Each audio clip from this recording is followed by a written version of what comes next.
Fresh on the track. Daddy Sling, di mo to magugulangan sa laro. Daddy Sling, kahit sa ira mo ay sasabay ako. Daddy Sling, utak na lang ngayon mabilis tumakbo, pero di mo magugulangan, mas magulang pa sa'yo. Daddy Sling, di mo to magugulangan sa laro. Daddy Sling, kahit sa ira mo ay sasabay ako. Daddy Sling, utak na lang ngayon mabilis tumakbo, pero di mo magugulangan, mas magulang pa sa'yo.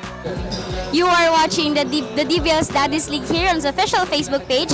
And together, I am joining Mr. Ariel Paranada. Sir, ano po ba, given po na naging 2 timeouts, nagkaroon po kayo ng dalawang overtime against your opponent, ano po ba sa tingin nyo yung pinaka naging mabigat or pinaka sobrang pinaka naging challenge nyo po during this day? And also, paano nyo po i-handle yun as an individual, as on your team? Siguro yung toughest challenge yung stamina namin since medyo hindi na kami bata, all this na. And then yung kalaban namin malalakas din magagaling din.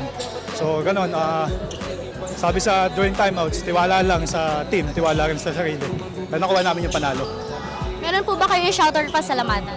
Shoutout sa buong Skrilla family, lalo-lalo doon sa anak ko, medyo nakaiga doon, masama pakiramdam Para sa anak ko to, yung game na to.